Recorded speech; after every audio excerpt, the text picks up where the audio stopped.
लोगों ने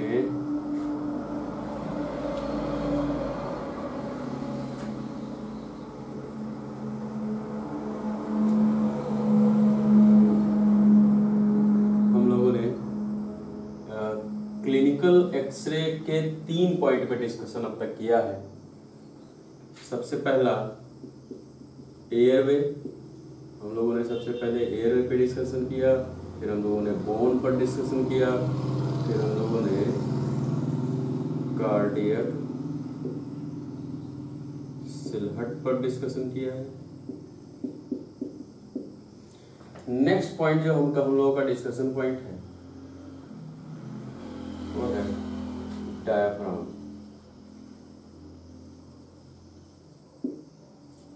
हम लोगों का जो नेक्स्ट पॉइंट है वो है डायफ्राम। ये 3 पॉइंट क्लियर हैं।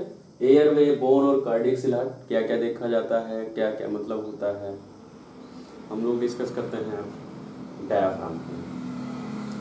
डायफ्राम नॉर्मली एक मैस्कुलोटेंडिनस पार्टीशन है, एक दीवार है डाइजेस्टिव सिस्टम और रेस्पिरेटरी सिस्टम के बीच का। उसको एक पार्टीशन डेवलप करता है दोनों के बीच में। ये मैस्कुलो टेंडन्स, कुछ टेंडन्स के बने हैं, उसमें कुछ पार्ट्स टेंडन्स भी हैं, तो टेंडन्स मिक्स हैं और मसल हैं। ऊपर की तरफ प्लूरा से अटैच्ड है। जो डायफ्राम है उसको कहते हैं कि डायफ्राम पैरासूट लाइक स्ट्रक्चर का है। जो डायफ्राम का स्ट्रक्चर है माना जाता है पैरासूट लाइक स्ट्रक्चर है, कुछ ऐसा। ये parachute like structure,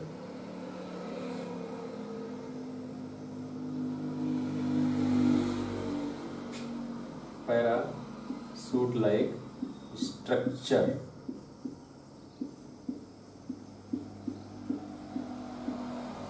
parachute like structure.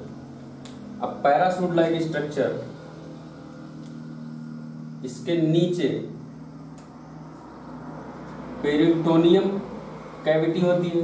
Peritoneum cavity मतलब पेट के ऑर्गन जिसमें रखे होते हैं, पूरा खाली जगह जो भी डाइजेस्टिव सिस्टम के ऑर्गन्स हैं, और किडनी जहाँ रखी होती है, तो ये पूरा पेरिटोनियम कैविटी है। तो नीचे पेरिटोनियल कवरिंग भी होती है, पेरिटोनियम जिसको हम लोग कहते हैं। ये अटैच्ड है इंफीरियरली, ये अटैच्ड है इंफीरियरली बाय फैटी लेयर और प्रोटीन बेड। ये इंफीरियरली अटैच्ड है डायफ्राम से,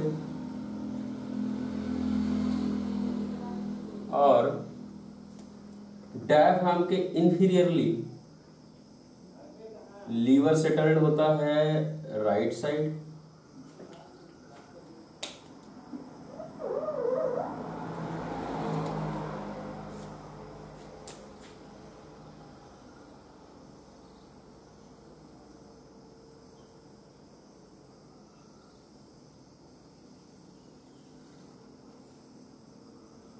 लीवर सेटल्ड है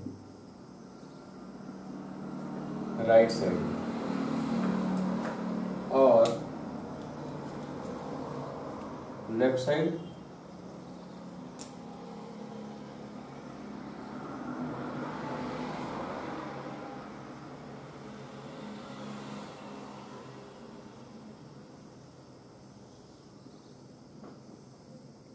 स्टमक, लेफ्ट साइड स्टमक।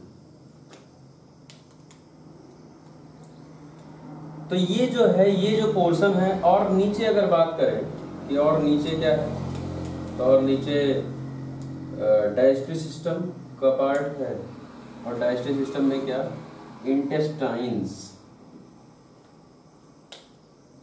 ये डिओडिनम है। ये सब बिल्कुल मत सोचना कि सब डाइजेस्टिव सिस्टम में कैसे पहुंच गए, क्योंकि अब अप्लाइड है digestive system. X-ray, chest X-ray में हम लोग सिर्फ रिस्पायरेटरी सिस्टम नहीं देखते हैं, इवन डाइजेस्टिव सिस्टम भी देख सकते हैं।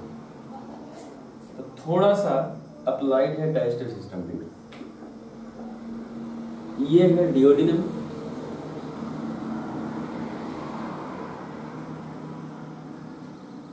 और फिर इंटेस्टाइन्स, स्मॉल इंटेस्टाइन्स में एंट्री हो गई इसकी, स्मॉल इंटेस्टाइन, और there is large intestines.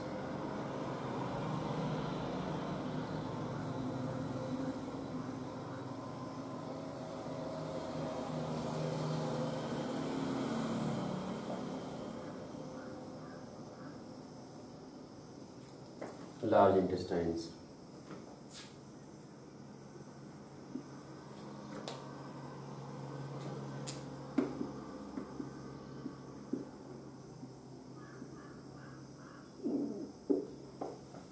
Large intestines.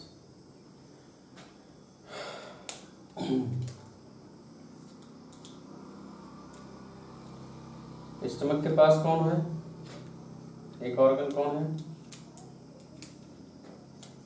Spleen. Very good.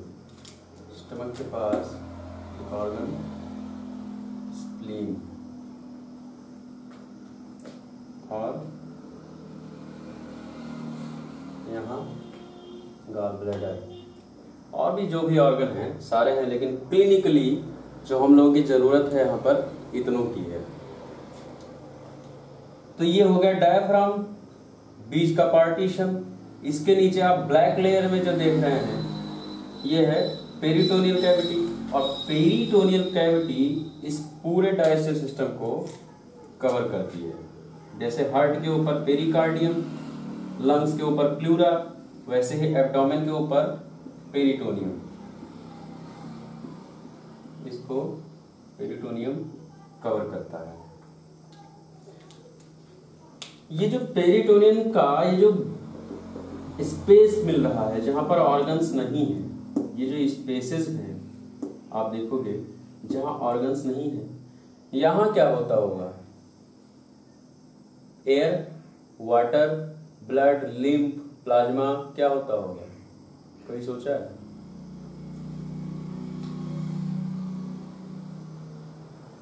किसी के पास कोई कमेंट?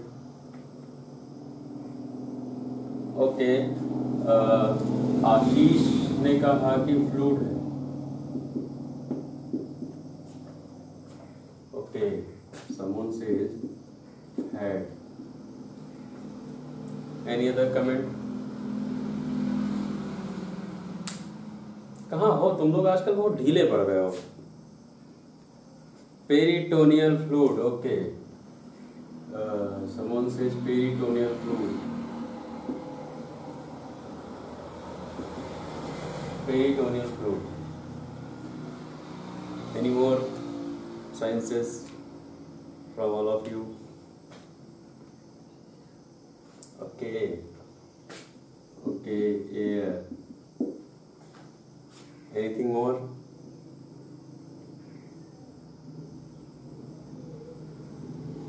पेरिटोनियल फ्लूइड होगा, फैट होगा, फ्लूइड होगा, और एयर नहीं होगा। ओके, फिफ्थ कमेंट, एयर नहीं होगा। Something more? मुझे पूछना पड़ेगा सबका नाम लेके, या तुम लोग बोलोगे अपने आप? आजकल सिंसियर नहीं रह रहा है लग रहा है क्लास में, पढ़ चुका बहुत ज्यादा वो। दयानंद,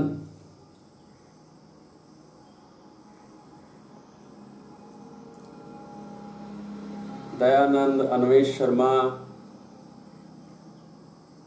तुम लोग बोलोगे कुछ? कल्पना सेन, पवन,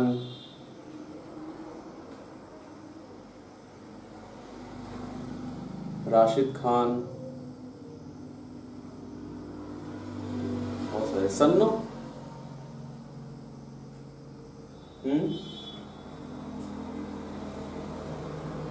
तो ये जो गैप है, जो ये गैप है, होता क्या है कि जो आपको पेरिटोनियम दिखता है, यहाँ अगर बात करें कि क्या क्या होता है, तो फ्लूइड फिलिंग बिल्कुल नहीं है, फैट मान सकते हैं। पेरिटोनियल फ्लूइड फिलिंग बिल्कुल नहीं है, एयर फिलिंग बिल्कुल नहीं है, सब पे क्रॉस है। अगर आपको रेड नहीं दिख रहा हो तो मैं ब्लैक से लगा देता हूँ। फैट मान सकते हैं, वो भी कैसा फैट मैं बताता हूँ। जो पेरिटोनियम है इसके फोल्डिंग्स जनरेट होते हैं।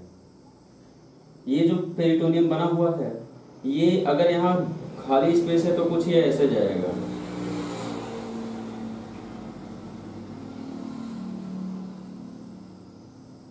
ये पेरिटोनियल फोल्डिंग्स यहाँ से आएगा, पेरिटोनियल फोल्डिंग्स, और ये इस स्पेस को भर देगा। और ये इसमें फैटी सेल्स के फोल्ड होते हैं। ये फैटी सेलुलर फोल्ड है।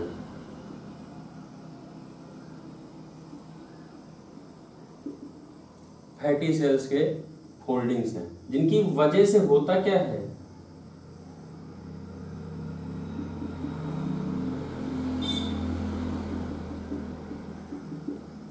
कुछ ऐसा। ये लगाना क्यों जरूरी है, ये क्यों आया, ये किसी काम का तो है नहीं। कभी आपने सुना भी नहीं होगा कि इसका काम क्या होता है।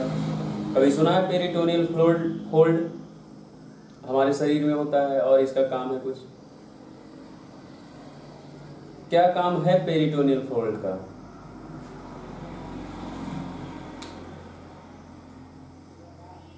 हाँ, ऑर्गन्स को अपने पोजीशन पे कंट्रोल करके रखता है, अपने पोजीशंस में। जैसे आप जैसे मानते हैं, जैसे आप शीशे का कोई गिफ्ट पैक करते हैं किसी डब्बे में। आप क्या करते हैं कि आप किसी डब्बे में कोई टूटने वाला गिफ्ट जब पैक करते हैं और आप चाहते हैं कि जहां मैं रख दूं वहीं रखा रहे, तो आप क्या करते हैं इसमें, आप इसमें न्यूज़पेपर फाड़ के रख देते हैं, शटल करते हैं, या कॉटन रख देंगे, या कुछ भी ऐसा रख देंगे कि चारों तरफ से भर जाए डिब्बा और बीच में ऑर्गन रखा रहे, बीच में आपका सामान रखा रहे कि इधर उधर टकराए ना। आप उसको एक स्पेशली पोजीशन देने के लिए रद्दी कागज भरते हैं, कॉटन भर देते हैं, कपड़े डाल देते हैं कि टूटे ना। वही ये है कि जहां खाली स्पेस है उसमें फैटी सेल्स भर जाते हैं, और ये पेरिटोनियल फोल्ड्स ही होते हैं कि इनकी फोल्डिंग आके भर जाती है और खाली स्थान नहीं बचता है। फिर एब्डोमेन में फिर खाली स्थान नहीं बचेगा। अगर ये खाली छुटा होता तो हो सकता है लीवर डिस्प्लेस हो जाता, लीवर यहां से आकर यहां पहुंच जाता, इंटेस्टाइन नीचे से ऊपर पहुंच जाती फिजियोलॉजिकली, लेकिन ऐसा नहीं होता है। तो मैं दिमाग में ये डालना चाह रहा हूं कि आप बिल्कुल ये मत समझें कि एब्डोमेन के पेरिटोनियल कैविटी में फ्लूइड इतना हो सकता है कि आप ये कहें कि यहाँ फ्लूइड है, ना तो एयर हो सकता है। यहाँ एयर कभी नहीं हो सकता। एयर जहां आप जानते हैं कि पेट में एयर हो जाता है तो वो यहाँ होता है स्टमक के अंदर, वो पेरिटोनियम में नहीं होता है। और स्टमक के अंदर भी जो एयर आता है वो आप बाहर से लेते हैं। आप जल्दी जल्दी खाना खाते हैं तो बहुत सारी एयर अंदर चली जाती है, जैसे मुंह से आप सांस लेते हैं या जल्दी जल्दी खाना खाते हैं तो एयर अंदर चली जाती है। तो स्टमक के हवा हमेशा ऊपर साइड रहती है। तो अगर यहां आपसे पूछा जाए कि स्टमक के कौन से पार्ट में एयर होगी 1 2 3, तो आपको क्या लगता है कि कौन से पार्ट में होनी चाहिए, 1 2 या 3 पे? 1 पे। तो जो एयर आती भी है यहां वो कहां इकट्ठा होती है? फंडस पे, इसको फंडस कहा जाता है। एयर कहां इकट्ठा होगी? यहां। ये पोर्शन जो फंडस पोर्शन है, यहां एयर इकट्ठा होती है। बाकी आपको एयर कहीं नहीं मिलने वाला, आपको एयर ऑब्स्ट्रक्शन पे इंटेस्टाइन्स में मिल जाएगा। लेकिन एयर और कहीं नहीं मिलने वाला। पेरिटोनियल कैविटी में कहीं एयर नहीं है, यहाँ लीवर में कहीं एयर नहीं है, कहीं कुछ एयर नहीं है। अगर एयर पेरिटोनियल होल्डिंग्स के अंदर या पेरिटोनियल कैविटी के अंदर, देखो दो बातें हैं, एक तो पेरिटोनियल कैविटी है, एक होता है पेरिटोनियल कैविटी के अंदर के ऑर्गन। तो मैं आपसे ये कहना चाह रहा हूँ कि एयर की फीलिंग अगर होगी तो पेरिटोनियल कैविटी में कभी नहीं होगी, पेरिटोनियल कैविटी के अंदर के ऑर्गन में हो सकती है। और कौन सा ऑर्गन? स्टमक। वो भी वो बाहरी एटमॉस्फेयर से डायरेक्ट अटैच्ड है, माउथ के रास्ते से, फिर ईसोफेगस, फिर स्टमक। जबकि बाकी कोई ऑर्गन बाहरी एटमॉस्फेयर से अटैच्ड नहीं है, तो वहां एयर वहां भी पहुंच भी नहीं सकता। बाकी जगह पर क्या पहुंच सकता है? वाटर, क्योंकि वाटर पूरे शरीर में है और वो वाटर इन्फिल्ट्रेशन कहीं भी हो सकता है। एयर की बात जब करी जाएगी नॉर्मली फिजियोलॉजिकली, तो सिर्फ स्टमक, क्योंकि बाहर से वही जुड़ा है डायरेक्ट। तो स्टमक और ये फोल्डिंग्स हैं। तो एक पॉइंट ये हो गया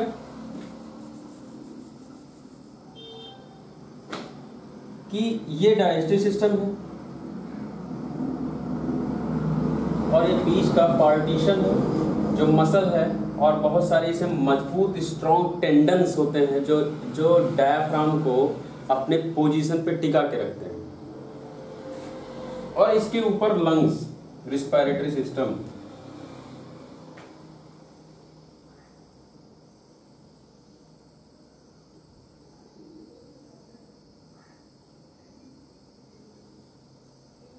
इसके ऊपर रिस्पिरेटरी सिस्टम।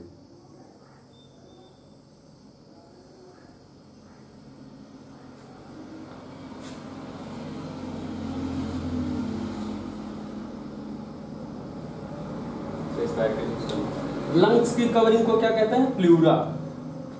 तो जो अपर पार्ट है डायफ्राम का, वो जैसे नीचे पेरिटोनियम से अटैच्ड है, वैसे ऊपर प्लूरा से अटैच्ड है। अटैच्ड मतलब बिल्कुल अटैच्ड, जैसे ये डायफ्राम और डायफ्राम के टेंडन्स, डायफ्राम की कवरिंग, तो ऊपर से लंग्स आया तो अटैच हो गया, बिल्कुल covering. Protein bed, fatty bed, ये आपस में मिक्स होकर बिल्कुल स्टिकी हो जाते हैं, चिपक जाते हैं। तो यहां से जो प्लूरा है, कौन सी प्लूरा अटैच होगी? पैराइटल या विसेरल?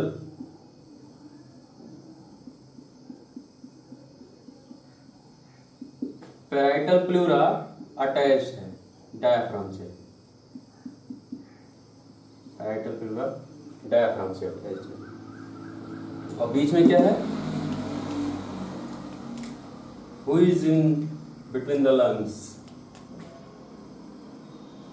Heart.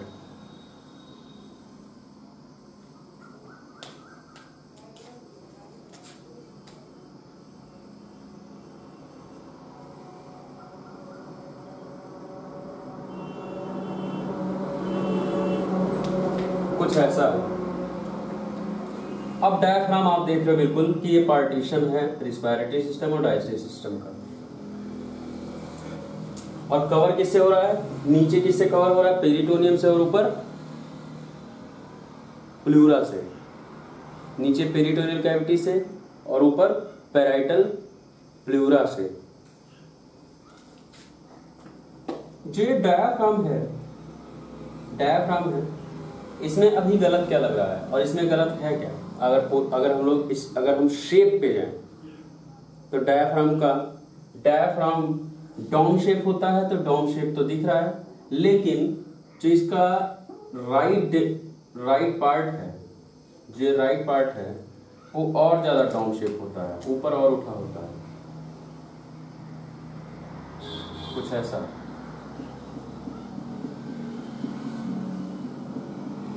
और एक किसकी वजह से? लीवर की वजह से।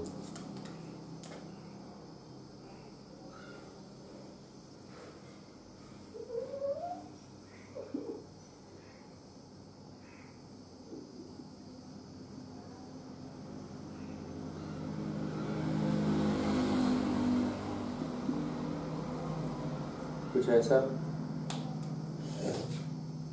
तो जो राइट डायफ्राम है तो इसका शेप क्या है, डायफ्राम का शेप क्या है, डाउन शेप। डायफ्राम का शेप क्या है, normally down shape. Voice of कर लो, नॉर्मली शेप, वॉइस ऑफ कर लो आप लोग।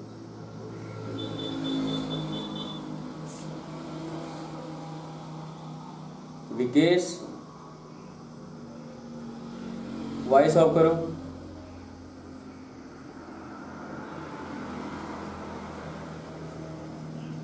डायफ्राम का शेप है डाउन शेप, और डाउन शेप क्या है, ऊपर उठा हुआ पोर्शन, जो ऊपर उठा होता है इसको कहते हैं डाउन शेप। ये नॉर्मली फिजियोलॉजिकल है, ये सॉरी एनाटॉमी।